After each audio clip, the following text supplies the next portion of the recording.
Hello, my name's Andy, I'm the Ginger Gamer. Welcome to episode 30. Now, this is a slightly different video.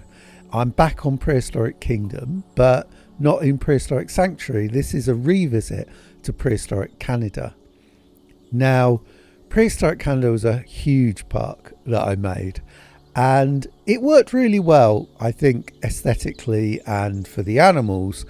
But it had a bit of a flaw, and that was in terms of how guests pathfinded and navigated their way around the park. Now, I've always kind of said with my parks, because Prehistoric Kingdom is an early access game, that I'd revisit the parks as new features were added to the game and things were improved, and the AI was changed and that sort of thing, to see how that made the parks better or maybe worse. But I was open to kind of revisiting them and seeing how it went, and that this episode is the first of those. And it was triggered really not by update 9 but by a patch that was released a couple of weeks ago that was suggesting there was dramatically improved guest pathfinding. Now, I've got to be honest to say that the problems with guest pathfinding isn't just down to the Prehistoric Kingdom code. There are significant issues with the park that make it hard for guests and any kind of sophisticated or well-coded AI to kind of find their way around and cope with, really, which I will come to. Now, what I did is I basically added a park entrance to the map and set the guests free, and then just left it running for 4 hours whilst I kind of flitted around the map. And yeah, it was interesting. It was interesting. I did take a couple of breaks where I saved it and stopped and came back to it. But by and large, I kind of left it running. And so this video isn't going to be 4 hours long. That would be silly. But it will be, I will edit it. Now you can see in the top right corner, there's a clock.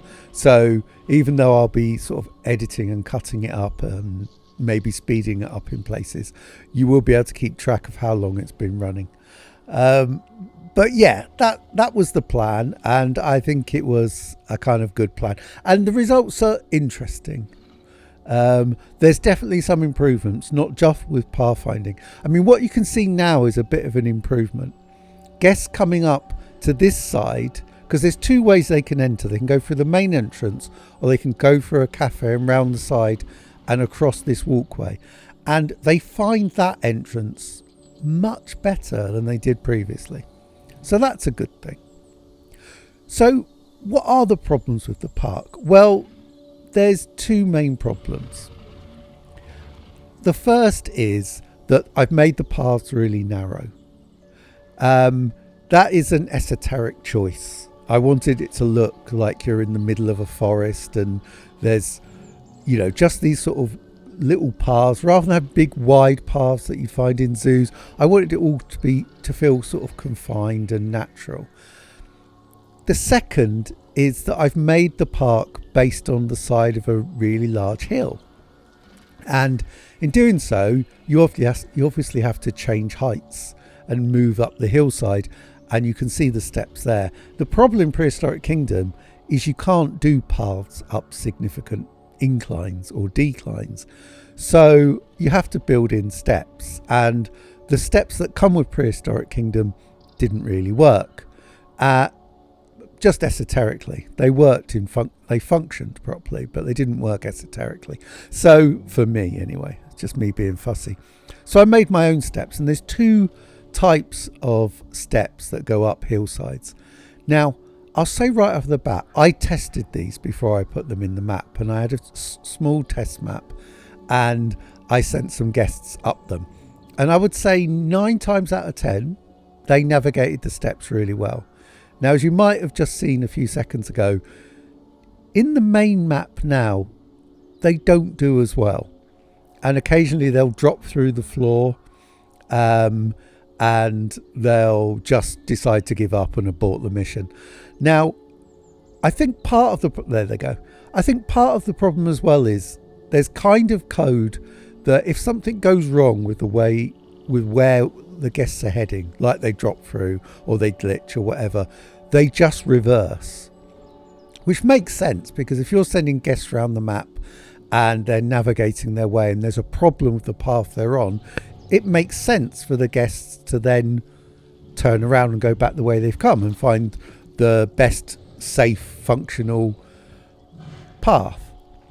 The problem, and this is where the narrowness of the path comes in, that in my map, if they do that, it causes bunching up, because there isn't room for the guests to go past each other, and especially when you get lots of guests in the park and there's numerous steps. Now, as you can see, this guest has made it up the steps, and the first sort of 2 or 3 staircases or steps, they make up reasonably okay. I would say a good 50% of guests make their way up them and across them and find their way. And there's a set of steps that I will show you in a bit that they very rarely made their way to the top. It is the tallest, but it is exactly the height that I tested them on in my test map, where 90% of guests made their way up them. But when it's in the main map, and I don't know if there's just more for the code to cope with, but they failed a lot more often. And it meant that the guests didn't make their way around the park, because that's probably the third problem with the park. There's only one route round it. It's a big loop, taking in all, I can't remember, is it 17 or 18 enclosures? And then you find your way right back to the initial arrival centre. You see, that guest has had a look at those steps and aborted the mission and is heading back to safety. But they don't all do that. Some will find their way. So the point of this was to see if guests could make their way up that really difficult, the tallest set of steps, and find their way through the park. Because there's some other challenges that guests have never reached so far, like the areas of the park where there's steps that go underground technically, and whether guests would balk at that. So there was a few things to kind of consider and look at. And as I say, I left the game running for about 4 hours just to see how they got on. Now, as we go back to these steps, you know,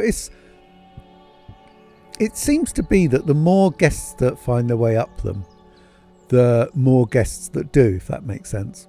I don't know if there's some part of the code that means guests are more likely to follow other guests if they find their way, whether there's different types of guests. I know in some crowd AI there'll be different types of characters within it, some that just follow, some that climb, some that do different things and have different roles. And I don't know if that's the case in the Prehistoric Kingdom AI. It would be interesting to know. But you notice those guests are finding their way down reasonably okay. See, she glitched there. The lead guest there glitched and has just immediately turned around. That other guest is... Oh, now she's following that guest. So she's having another go. So there does seem to be a degree of, you know, following other guests that goes on. And they've made their way down to the bottom. And as I sort out my movement here, they find their way across that bridge. And they're fine with bridges. It doesn't seem to be any glitches. It is steps. And when I first made the map and I first let guests loose and they were glitching through the steps, I thought, is it something with how I've constructed the steps? So I made the steps a completely solid block to see if that would make a difference. And it didn't really, to be honest. There is just something about steps that they are very prone to glitching through. They don't do it if the one's made in the game. Or at least it's much more rare that they'll do that. And you see these smaller steps, they're really unlikely to glitch through. They seem to make the smaller steps. And I would say that the construction of the steps is a copy and paste affair. So the smaller steps are constructed in exactly the same way.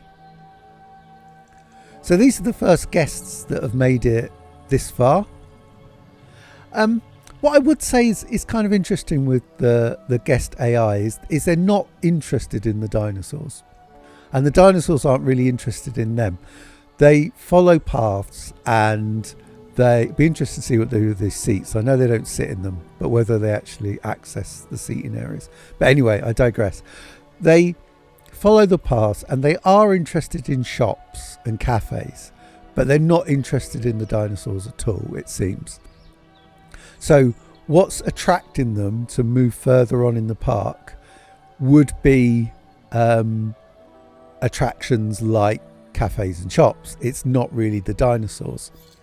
And I do think maybe that plays a part later on. And this is the steps I was talking about that they find very, very hard. And it's a very low success rate in being able to get up to the top of them. And we do see that guest has already given up and turned around and is going home. And that kind of failure rate means there's a really high chance that there'll be lots of crowds blocking the paths further back into the park near the entrance, which was a problem last time. Here's a Dilophosaurus. Now, one thing I would say, and I do what's the word? I do show this later on quite clearly because I'll have a check. The animals appear to escape far less frequently. And I don't know if this is an update 9 thing or a patch thing, but I think I only have, in the whole 4 hours, one animal escaping, which is incredible because I think I'd have 30 animals escaping their enclosures by now when I've first made this map. And I did wonder if it's something in how I built the enclosures, because I've got very strange enclosures. But it just seems to be they do not escape enclosures as much as they did before, which is really good. So here's another guest making their way towards the tricky steps, which is what I should call them from now on. And it'll be interesting to see how quickly the first guest makes it up the steps. They seem to ignore the seating, but then they don't use seating anyway. And I am looking forward to when guests do start to use seating, how much this seating is used, especially when they do become interested in the enclosures and the dinosaurs. So again, that's something for the future of the game. And as I said right at the start of this episode, every map I made, I'm revisiting as new features and new behaviour, both from guests and dinosaur, are added as the game progresses. Right, we will just follow this character, and then I'll start to fast forward things a little bit for you and then pause it as things are a little bit more interesting.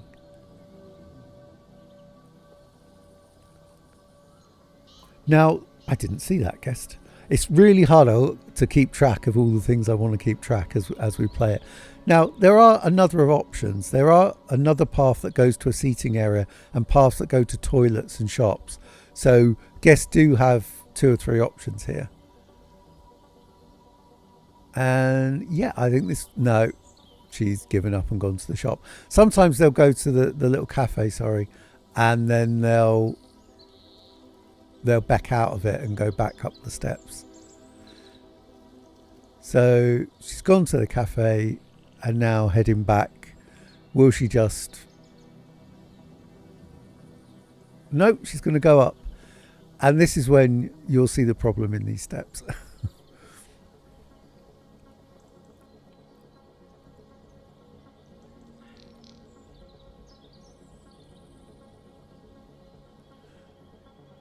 And I say mostly they get up kind of 2 flights almost with no problem, and then they glitch and they drop through it, and yeah, it's just abort mission time at this point, which is fine. I think that's probably quite sensible code.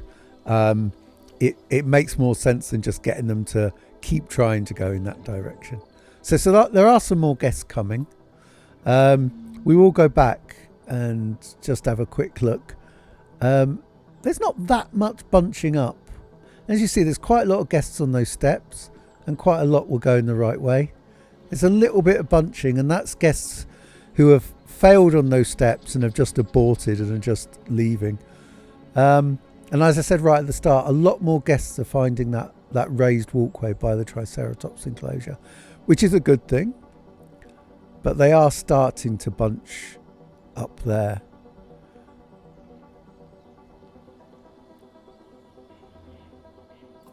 It would be interesting to know. Now, I will just interrupt myself then. Now, there used to be a lot of bunching right at the front, just there, and that isn't happening. It may happen in the future as more guests enter the park. But they are popping in those shops and the cafe, and then finding their way into the park through the 2 different routes, which is good. Anyway, I will just be quiet for a bit and fast forward and then see how we're getting on. So this next bit I'm going to separate up into sections, so you might see the time jump a bit. The first will be looking at these stairs and seeing how long or if it takes guests to get to the top. The next will be looking at crowds and bunching, and then finally I'll look at some of the animal behaviour changes that have taken place, I think just in update 9, but will be new to this park anyway. So 21 minutes since I let the crowds and guests into the park, and yeah, that's as high as they've got, which isn't very good. 3 minutes later, and I think this is the first one to get up there. Spoiler alert, some guests do make it. Usually when they get to the very, very top flight of steps, they make it all the way to the top. I don't know why that should be different. It's a copy and paste of the same construction elements. But yeah, so that one's made it to the top. And now we'll see how far. Because on previous attempts with prior to the patch and updates, they haven't always made it all the way. So it's made it to the end of that slightly raised walkway and has got past the Dilophosaurus and to the Dryosaurus enclosure, which was the very first enclosure I made when making this park. And yeah, it's abort mission time. Even though there's 2 options, they can go right, which is just really to see some signage, or they could go further into the park. Next guest after 27 minutes. See how much better they do.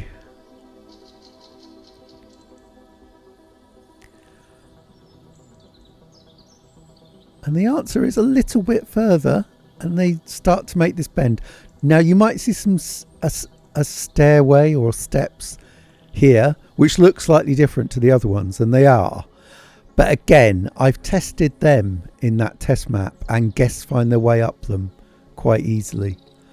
So it wasn't until an hour and 11 minutes that the next guest got up here, which is a long old time.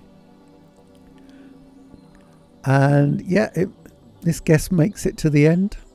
You notice they're only really coming in single figures, even though there's quite a few hundred, if not thousands, of guests in the park. And again, that one gets to that point, turns around. So what I do at this point is I put some edging around the path. I was going to do that on all the paths, but it seemed a lot of work. And I was wondering if that was putting them off. And I also make the path a bit wider there. And the point was really just to make it maybe more welcoming to a guest. And then I think about another 5 minutes later, and the guest makes it up the top, but then gets halfway down that raised walkway and aborts the mission. Yeah. And this next guest does a very similar thing. I think it was the same model of guest as well. I don't know if the different guests with different models have different behaviour sets. No idea. This next guest makes it all the way down. As I think, when I watched this live, as it were, before I've edited it rather than doing this narration, I was fairly screaming at this guest to just walk, turn left. And it doesn't. It seemingly looks at the Dryosaurus, but we know they don't really pay any attention. And then quite a few more minutes further on, and doesn't really work, aborts. And then there's this next one. Sorry if the editing's a little janky here. There was 4 hours of footage that I was going through to sort this.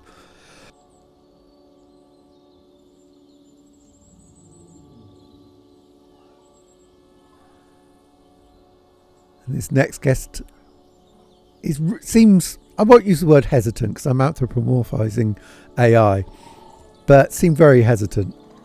And almost straight after, another guest makes it all the way to the end.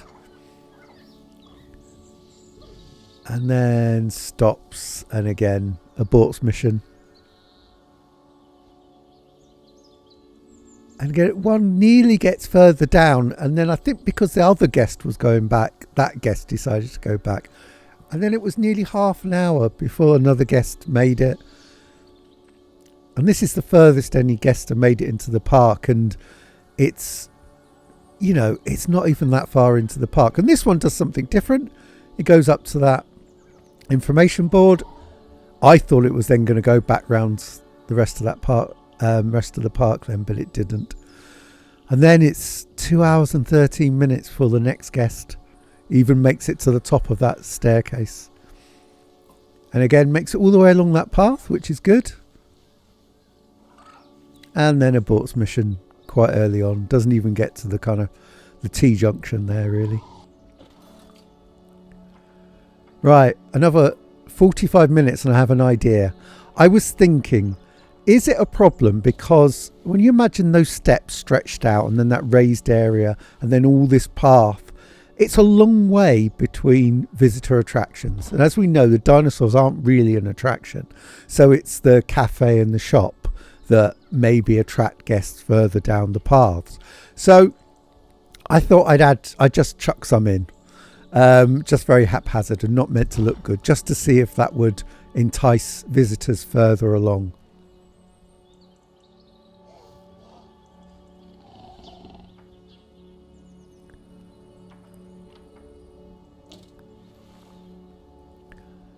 And I think, do I put a shop or toilets? No, I do put a shop of some kind. And just give the guests a reason to plough further on this path, really. I won't spoil it. It doesn't work. Anyway, after another half an hour, no guests make it up. So what I do instead is I add some paths from the entrance paths of the arrival area to what is technically the exit path. So as I've said, this whole park is one big loop, really. And that path you can see on the right that I'm attaching paths to is actually the end of that loop. So what I thought is I'd add some paths there, and that would enable guests to get to this next set of steps that they'd have to get up, but would then take them to a different exhibit. It would take them to the Velociraptor exhibit, which if you know Prehistoric Canada, you'll know it has some paths technically underground, and I wanted to see how guests would get on with that. So predictably, they struggled a little bit with the steps going up. But eventually, a guest made it. And then started walking towards what is, which I've called is a Velociraptor breeding exhibit, because you go down some steps underground, then up some steps, and you're into this central area around which are 4 small enclosures, with each with a pair of Velociraptors, male and female. Obviously, they don't breed in the game. Now that guest, I think, just bails out even before he gets, no, it changes his mind and he's coming back. And again, I'm showing this not because this works brilliantly well, but because guests find this underground business a little difficult too. Now again, as I said before, I'm not criticising Prehistoric Kingdom and its code. It's an early access game. Things are still being tweaked, and you know, this park is a bit of a challenge, and I think it would be a bit of a challenge for lots of games with crowd AI and things. So this isn't a criticism. And it makes it most of the way underground, to be honest. It's when the guest gets to the next next set of steps that things become a little problematic. it gets to that point and then it glitches backwards, and then, as we've seen, guests, if there is a problem, they just abort mission and off they head.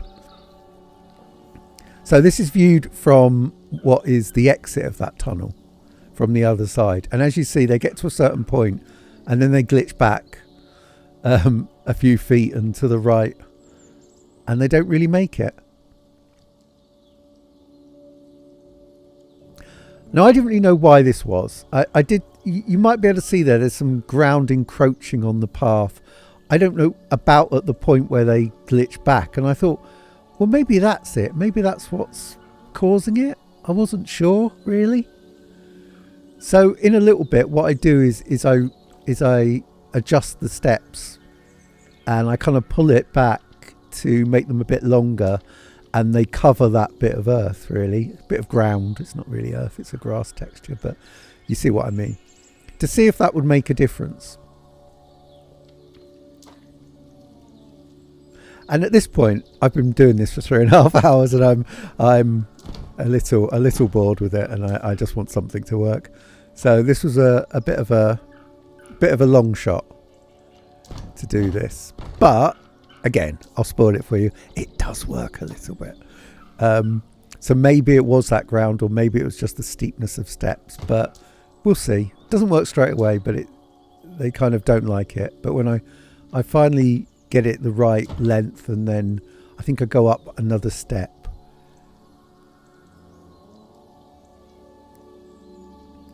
I was a bit wary about making it higher, because I thought maybe it's that roof that's putting them off, but I don't think it was. See, it doesn't work straight away, so I think I stretch out another step, the step above that. No, that one makes... Does it make it? They kind of glitch to nowhere, really. So they're getting closer, and that one turns around properly rather than glitches. So I think it's at this point. Yeah, it's at this point that I stretch out that other step.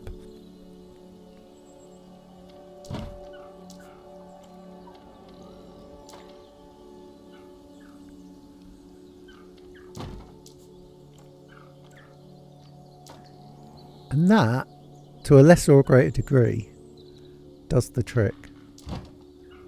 When another guest bothers to come, they're all kind of bunching up. And the bunching up, as I'll talk about in a little bit when we look at the crowds, is really because they can't find a continuous route, and they're all trying to squeeze down, as I said at the beginning of this video, really narrow paths. But doing that kind of, I mean, they glitched up the steps that time, which kind of worked. And at least they made it into this central area, and a few guests actually make up those steps properly. So that's quite good. I considered that, you know, a partial success. And then this is the exit. Well, it's technically the entrance tunnel to this exhibit if you're going around the park the right way. But for the purposes of this video, it's the entrance. It's the exit, sorry.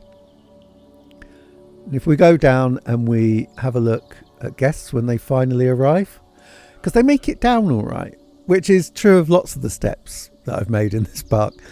Guests tend to make it down more successfully than they make it up. And I'm just waiting to see them appear.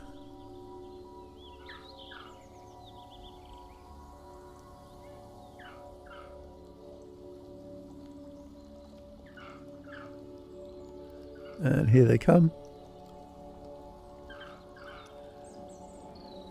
So, although I've said I understand why the AI just sends guests back if they have problems with wherever they're walking, I don't know why they start walking on the rocks then. I do think maybe they should build in a bit more perseverance, maybe. Maybe that would cause more problems. I don't know. It'd be interesting if any of the devs ever see this video, whether they could answer that really. Or whether it's random, it's not something they've necessarily coded in. But here are these three, you know, gentlemen with jumpers on and shorts making their way through and just glitch into nowhere. I don't know where they've gone. They make it to the bottom. There's another one. And I toy with changing everything. Or do I actually do it? I can't remember. I might actually change the steps. And I spread these steps out.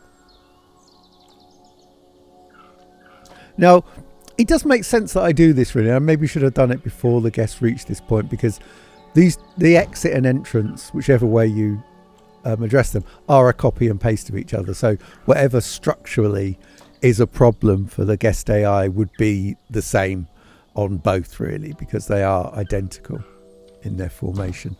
So I kind of stretch them. You could hear the velociraptors being very noisy in the background. The velociraptors are great actually. Their behaviour is really, really good and really, really interesting. So yeah, I've stretched those steps out and made them last a bit longer. And yeah, the guest made it down. Will it make it up again? I mean, it shouldn't, because I haven't changed the steps to exit this tunnel. They certainly don't find the tunnel a problem, which is good. I mean, there's no reason why they should. It's just walking inside a building as far as they're concerned. But I think pretty early on as we reach the steps, yeah, we have a bit of a glitch issue. Even though it shoots them further up and he disappears into the earth and then reappears. They abort because that's their code really.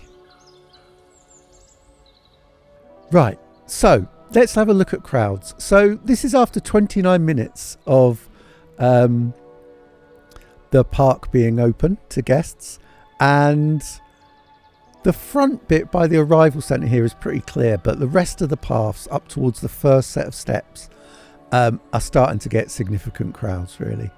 And then after 37 minutes, lots and lots of people, especially at the bottom of this. And this is basically the number of guests that are just trying to return and get out of the park really.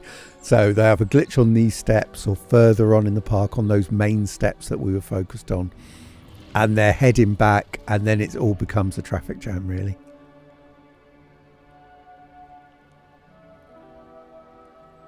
Yeah, and there's certain points where the jam's even worse really. So there's a number of people coming back, and there's two groups of people from the left and the right trying to make their way through, and it's just a big traffic jam.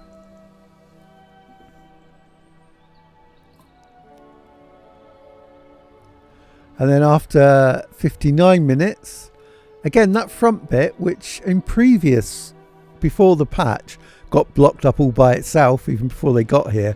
It's quite bad, but yeah, you know, it's killing my frame rate's a bit dodgy on this map anyway, since the update, but absolutely killed it. This has absolutely killed the frame rate trying to control all these people, which again, I wonder why. Maybe that's why they're more inclined, the more guests you have that the AI is having to, you know, code and work with, the more likely there are to be glitches as a result. I don't know, but, and this is another weird thing, guests will jump up on a roof. They'll glitch up to the roof for some reason. No idea why. Just does it, and it only does it there. And it's quite weird.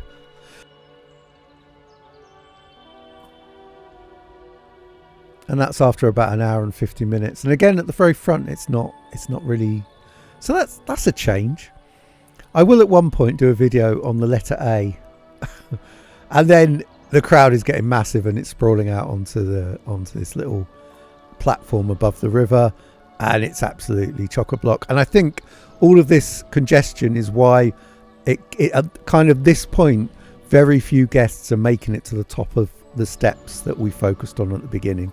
And I think it's just no guests are really getting through this point now, or so few guests are getting through that therefore so few are making it up the steps. So yeah, that's why getting to around this point on the run, certainly at around the 3 hour mark, I wasn't really getting anybody at all at the top. So yeah, and especially when it got to sort of 3.5 hours, because guests are sprawling through the fence and into the Triceratops enclosure. So yeah, it's a bit of a mess. I think I've got about 3,500 guests at this point, crammed into quite a small space of quite a narrow path. They're just sprawled everywhere really. Which is a lot more guests, about 2,000 more guests than I got before the last update and the last patch. Again, I don't know how significant that is.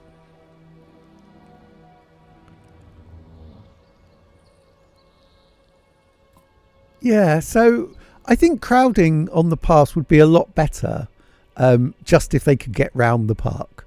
I think the paths are narrow, like I've said, but it would be better.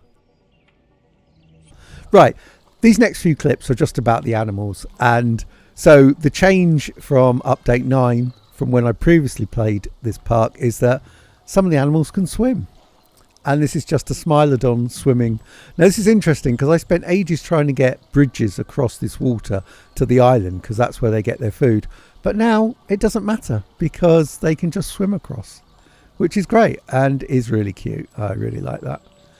And here's another animal swimming. It's barely swimming. I think it's almost kind of walking on the bottom, but it is enjoying itself. I do generally think swimming is excellent. It's done really well. I haven't seen any kind of significant glitches. Right, this is a really quick bit about escapes and animals escaping.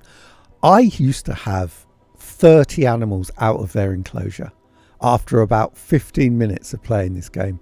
And this Smilodon, after an hour and 32 minutes, was the only animal that I had escape in nearly 4 hours.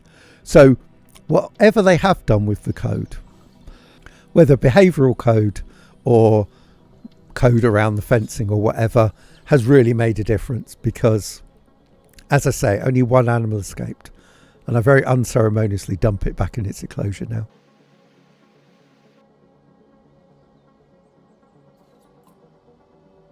The other few clip is about sleeping. As you may know, when I built this park, I put in quite a few sort of bedding areas for all the animals, and they didn't use them.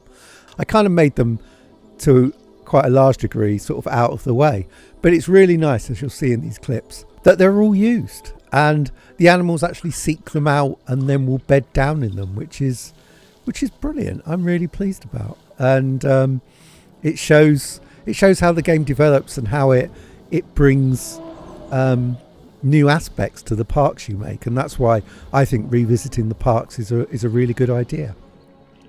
And on that note, I'll end this slightly strange episode. Thanks very much for watching. If you've enjoyed it, please like and subscribe.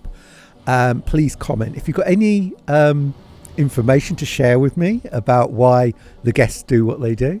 I'd really appreciate that. If you're a dev or you know a dev, share it with the devs just so maybe they can answer it. I am acutely aware this park is idiosyncratic, and that might be why some of these things happen, and they'll always happen. But yeah, if there's any answers, that would be great. But as I say, thank you very much for watching. Please like and subscribe, and I will see you next time.